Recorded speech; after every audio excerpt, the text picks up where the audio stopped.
This month, we are talking about online grooming. A couple of months ago, when we learned about sexual abuse, we talked about the way a predator will groom a child they have access to in various stages. So what is grooming exactly? Well, it's the process by which an offender draws a victim into a sexual relationship and maintains that relationship in secrecy. So the shrouding of the relationship is an essential feature of grooming. Now, it's so key that we are unpacking what this looks like online because statistics taken from Fight the New Drug reveal that 73% of teens are on a social network and that 45% of teens solicited for sex have interacted with online strangers. This high frequency of teen use is a veritable playground for would-be abusers to glean telling info from public profiles and then begin grooming their chosen victim.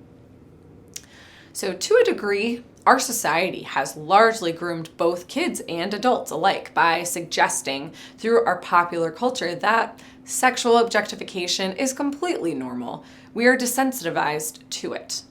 What was once not okay over time becomes the new normal.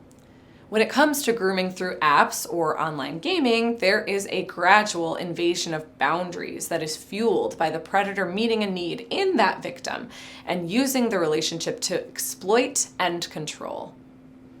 So a great example of this can be found in a Tampa Bay Times article from 2019, where a 34-year-old man named Curtis Lee Gruel began to communicate with a 17-year-old boy living in Louisiana through the online gaming app Discord. So Gruel earned his victim's trust over a period of time before eventually picking him up and then driving him to his home in Florida with the promise of a better life. Rather than this promise being fulfilled, the 17-year-old boy joined a 16-year-old boy who had already been held prisoner for nearly a year, the police reported. The younger boy had been repeatedly sexually abused by 4 men who kept him trapped inside a squalid mobile home.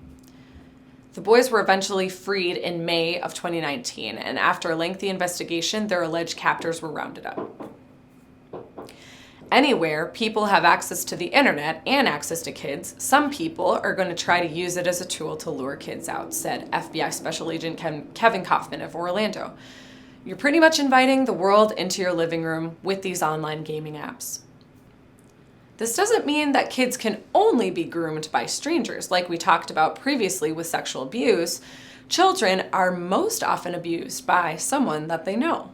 But the early stages of this process can be through online means, like in a news story from Texas where a female teacher began to groom a male student when he was 12 years old by playing an online video game with him. So this allegedly led to flirty texting, and this texting led to the sharing of explicit images or sexting.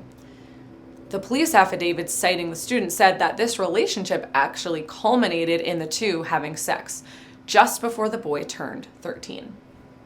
Predators are able to easily identify and make contact with victims through online profiles, and from there they use tried and true tactics to manipulate and ultimately control their victims. Much like that case in Texas, what began as innocently playing a video game with a student progressed to the sharing of sexual images or sexting, like I mentioned, which ultimately led to a sexual act between a teacher and a child. So some of those warning signs that a child could be groomed online may be that they are increasingly distracted at school, so maybe their grades are slipping or there's a change in that.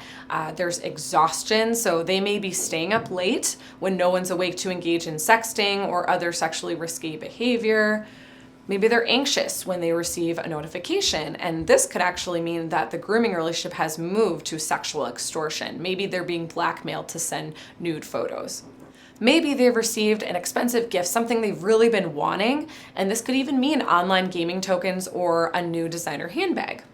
Well, it's tempting to disconnect between online acts and real-world consequences, as both of these news stories reinforce believing you're safe behind a screen is both naive and can have dire implications.